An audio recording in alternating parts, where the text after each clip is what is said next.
ഓം ശാന്തി 20/12/2023 പ്രഭാതമുരളി. മധുരമായ കുട്ടികളെ, തന്റെ കുലീനമായ പെരുമാറ്റത്തിലൂടെ സേവനം ചെയ്യണം. ശ്രീമതമനുസരിച്ച് ബുദ്ധിയെ പരിശുദ്ധമാക്കണം. മാതാക്കളെ ബഹുമാനിക്കണം. ചോദ്യം: ഏത് കർത്തവ്യമാണ് ഒരേ ഒരു ബാബയുടേത്? ഏതാണ് മനുഷ്യരുടേത് അല്ലാത്തത്? ഉത്തരം: മുഴുവൻ വിശ്വത്തിലും ശാന്തി സ്ഥാപിക്കുക എന്നുള്ളത് ഒരേ ഒരു ബാബയുടെ കർത്തവ്യമാണ്. മനുഷ്യർ എത്ര തന്നെ സമ്മേളനങ്ങളെല്ലാം തന്നെ നടത്തിക്കൊണ്ടിരുന്നാലും ശാന്തി ഉണ്ടാവുകയില്ല. ശാന്തിയുടെ സ്ഥാപകനായ ബാബ എപ്പോഴാണോ കുട്ടികളെ കൊണ്ട് പവിത്രതയുടെ പ്രതിജ്ഞ ചെയ്യിപ്പിക്കുന്നത്, അപ്പോഴാണ് ശാന്തി സ്ഥാപിക്കപ്പെടുന്നത്. പവിത്ര ലോകത്തിൽ തന്നെയാണ് ശാന്തി. നിങ്ങൾ കുട്ടികൾ ഈ കാര്യത്തെ വളരെ യുക്തിയോടെയും പ്രഭാവത്തോടെയും മറ്റുള്ളവർക്ക് കേൾപ്പിച്ചു കൊടുക്കൂ. അപ്പോൾ ബാബയുടെ പേര് പ്രശസ്തമാകും. ഗീതം: ഞാൻ ഒരു കൊച്ചുകുട്ടിയാണ്. ഓം ശാന്തി. ഈ ഗീതം ഭക്തി മാർഗത്തിലെ മഹിമയാണ്. കാരണം ഒരു വശത്ത് ഭക്തിയുടെ പ്രഭാവവും മറുവശത്ത് ജ്ഞാനത്തിന്റെ പ്രഭാവവും ഉണ്ട്. ഭക്തിയും ജ്ഞാനവും തമ്മിൽ രാത്രിയുടെയും പകലിന്റെയും വ്യത്യാസമുണ്ട്. എന്ത് വ്യത്യാസമാണുള്ളത്? ഇത് വളരെ സഹജമാണ്. ഭക്തി രാത്രിയാണ്, ജ്ഞാനം പകലാണ്. ഭക്തിയിൽ ദുഃഖമാണ്. എപ്പോഴാണോ ഭക്തൻ ദുഃഖിയായി തീരുന്നത്, അപ്പോഴാണ് ഭഗവാനെ വിളിക്കുന്നത്. പിന്നീട് ദുഃഖികളുടെ ദുഃഖത്തെ ദൂരീകരിക്കുന്നതിനായി ഭഗവാനെ വിളിക്കുന്നു. പിന്നീട് ബാബയോട് ചോദിക്കുന്നു, ഡ്രാമയിൽ എന്തെങ്കിലും തെറ്റ് സംഭവിച്ചുവോ? ബാബ പറയുന്നു, അതെ, വളരെ വലിയ തെറ്റുണ്ട്. നിങ്ങൾ കുട്ടികൾ എന്നെ മറക്കുന്നതാണ് ഏറ്റവും വലിയ തെറ്റ്. ആരാണ് മറവിപ്പിക്കുന്നത്? മായ രാവണൻ. ബാബ മനസ്സിലാക്കി തരുന്നു, കുട്ടികളെ, ഈ കളി ഉണ്ടാക്കപ്പെട്ടിട്ടുള്ളതാണ്. സ്വർഗവും നരകവും ഭാരതത്തിലാണ് ഉള്ളത്. ഭാരതത്തിൽ തന്നെ ആരെങ്കിലും മരിക്കുകയാണെങ്കിൽ പറയും വൈകുണ്ഠവാസിയായി തീർന്നു എന്ന്. സ്വർഗം അല്ലെങ്കിൽ വൈകുണ്ഠം എവിടെയാണെന്ന് അറിയില്ല. സ്വർഗമാണെങ്കിൽ പുനർജന്മവും സ്വർഗത്തിൽ തന്നെ ആയിരിക്കും. ഇപ്പോൾ നരകമാണ്.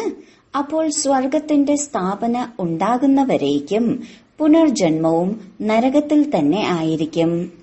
മനുഷ്യർക്ക് ഈ കാര്യങ്ങളെക്കുറിച്ചൊന്നും തന്നെ അറിയില്ല. ഒന്ന് ഈശ്വരൻ അല്ലെങ്കിൽ രാമന്റെ സമ്പ്രദായത്തിലുള്ളവർ, രണ്ടാമത് രാവണന്റെ സമ്പ്രദായത്തിലുള്ളവർ.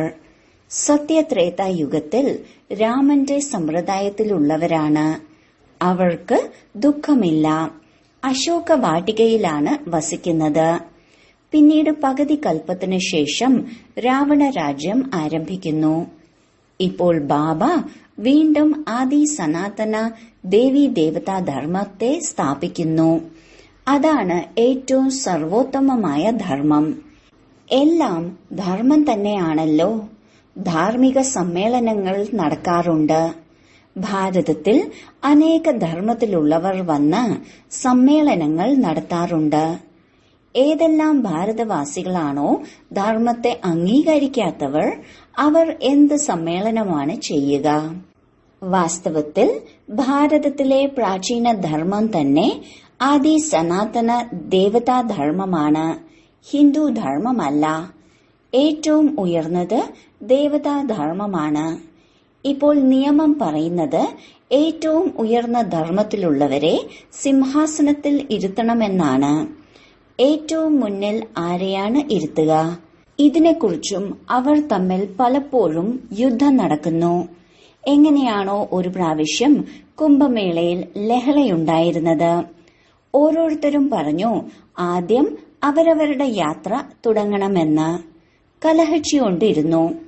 അപ്പോൾ ഈ സമ്മേളനത്തിൽ കുട്ടികൾ മനസ്സിലാക്കി കൊടുക്കണം, ഉയർന്നതിലും ഉയർന്ന ധർമ്മം ഏതാണ്. അതാർക്കും തന്നെ അറിയില്ല. ബാബ പറയുന്നു, ആദി സനാതന ദേവതാ ധർമ്മം തന്നെയാണ്. ആ ധർമ്മം ഇപ്പോൾ ലോപിച്ച് എല്ലാവരും സ്വയത്തെ ഹിന്ദുക്കളാണെന്ന് പറയാൻ തുടങ്ങി. ഇപ്പോൾ ചൈനയിലിരിക്കുന്നവർ ഒരിക്കലും സ്വന്തം ധർമ്മത്തെ ചൈന എന്ന് പറയില്ലല്ലോ.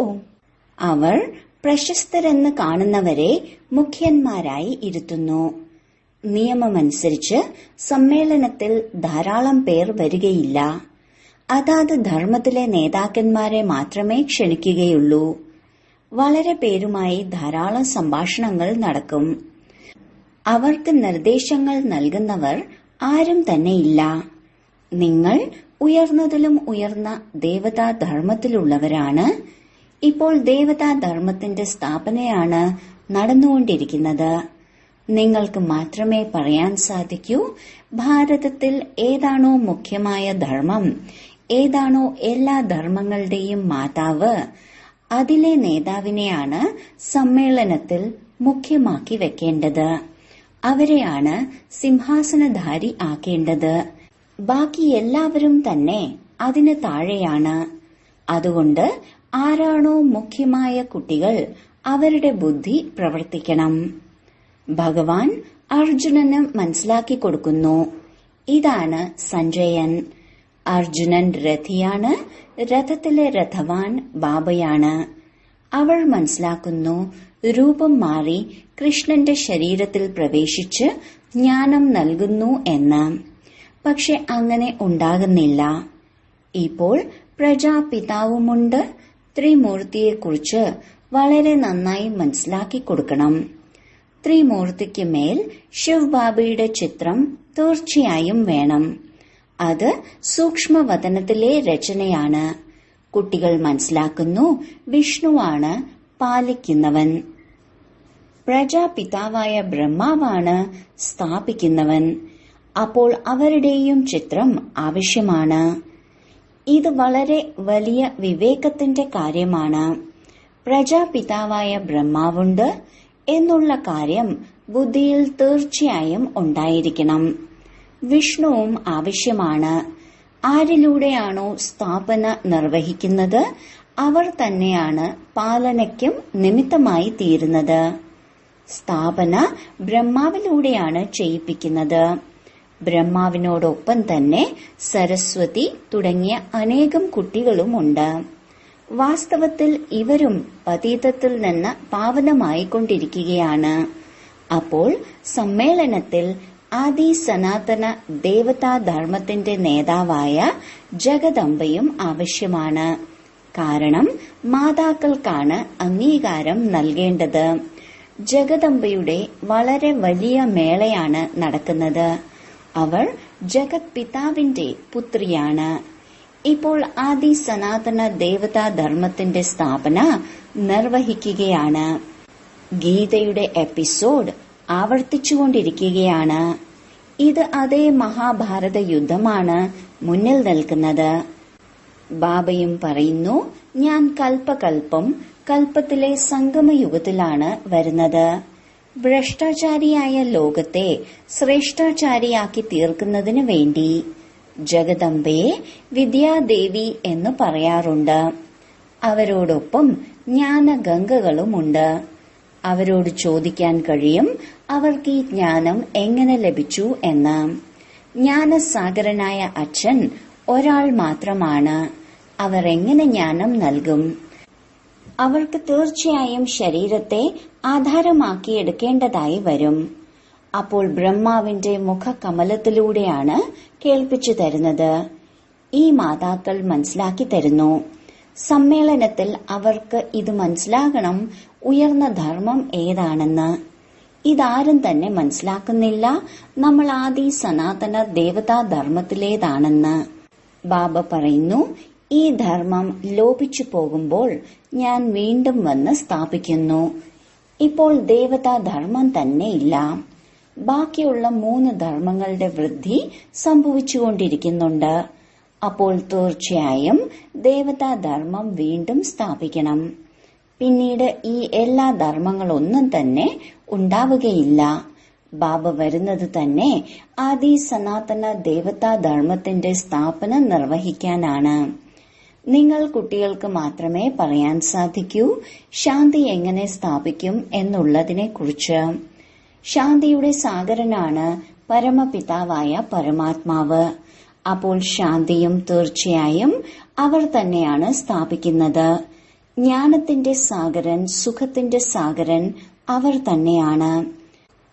പതിത പാവന വരൂ, വന്ന് ഭാരതത്തെ പാവന രാമരാജ്യമാക്കി മാറ്റൂ എന്ന് മഹിമ പാടാറുണ്ട്. ബാബയ്ക്ക് മാത്രമേ ശാന്തിയുടെ രാജ്യമാക്കി മാറ്റാൻ സാധിക്കൂ. ഇത് ബാബയുടെ മാത്രം കർത്തവ്യമാണ്. നിങ്ങൾ അവരുടെ മതമനുസരിച്ച് നടക്കുന്നതിലൂടെ ശ്രേഷ്ഠമായ പദവി നേടുന്നു. ബാബ പറയുന്നു, ആരാണോ എന്റേതായി തീരുന്നത്, രാജയോഗം പഠിക്കുന്നത്, പവിത്രതയുടെ പ്രതിജ്ഞ ചെയ്യുന്നത്, ബാബ ഞങ്ങൾ പവിത്രമായി തീർന്ന് 21 ജന്മത്തേക്കുള്ള സമ്പത്ത് നേടുക തന്നെ ചെയ്യും എന്ന്, അവർ മാത്രമാണ് അധികാരിയായി തീരുന്നത്, പതീതത്തിൽ നിന്ന് പാവനമായി തീരുന്നത്. പാവനമായ ലക്ഷ്മി നാരായണനാണ് ഏറ്റവും ഉയർന്നത്. ഇപ്പോൾ വീണ്ടും അതേ പാവന ലോകത്തിന്റെ സ്ഥാപന നിർവഹിക്കുന്നു. നിങ്ങൾ ശാന്തിക്ക് വേണ്ടി സമ്മേളനങ്ങൾ നടത്താറുണ്ട്. പക്ഷെ മനുഷ്യർക്കൊരിക്കലും ശാന്തി സ്ഥാപിക്കാൻ സാധിക്കില്ല. ഇത് ശാന്തി സാഗരന്റെ ജോലിയാണ്. സമ്മേളനത്തിൽ വലിയ ആളുകളെല്ലാം തന്നെ വരുന്നുണ്ട്. വളരെയധികം പേർ അംഗങ്ങളാകാറുണ്ട്. പക്ഷെ അവർക്ക് നിർദ്ദേശങ്ങളും നൽകേണ്ടതായി വരും. അച്ഛൻ മകനെ പ്രത്യക്ഷപ്പെടുത്തും. ശിവബാബയുടെ പേരക്കുട്ടിയും ബ്രഹ്മാവിന്റെ പുത്രിയുമാണ് വിദ്യയുടെ ദേവി.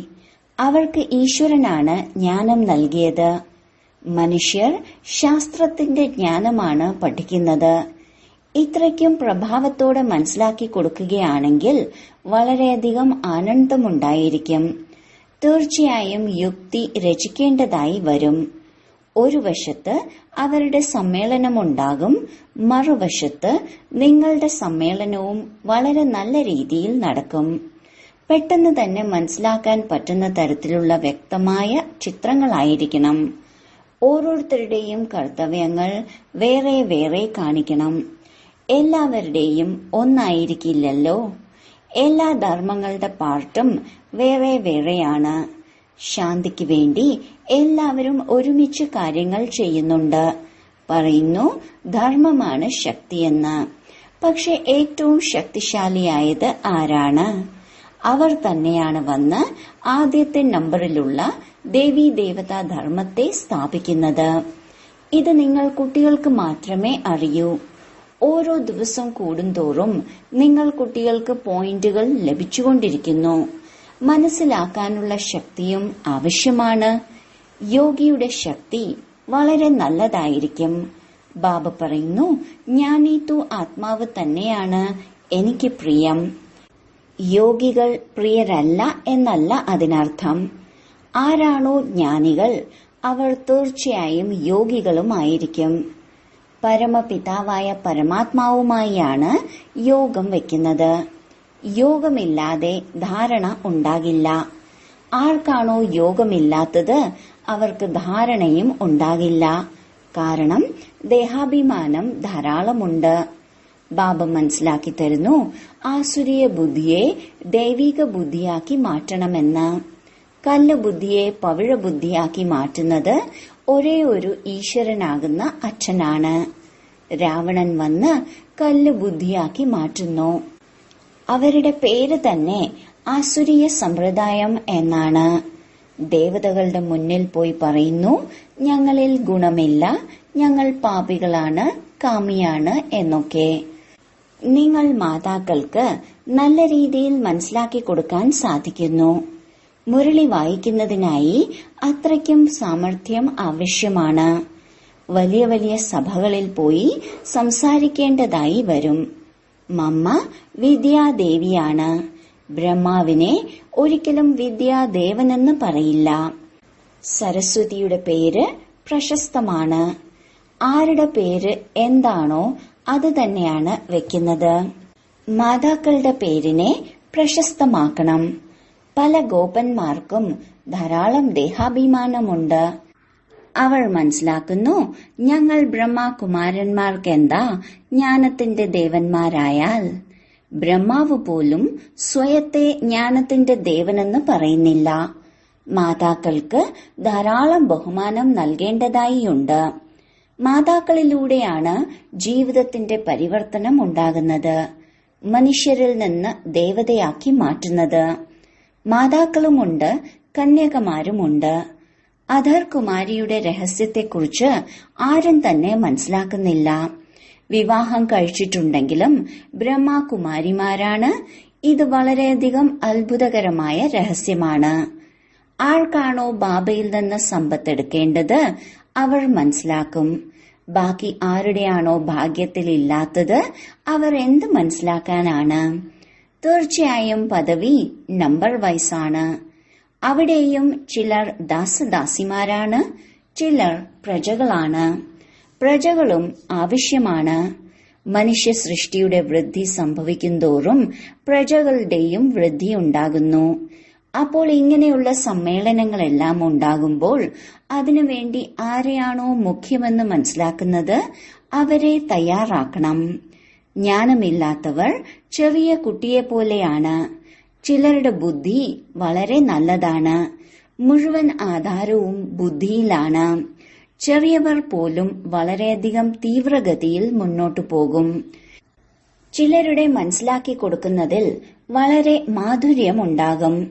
സംസാരിക്കുന്നത് വളരെ കുലീനമായിരിക്കും.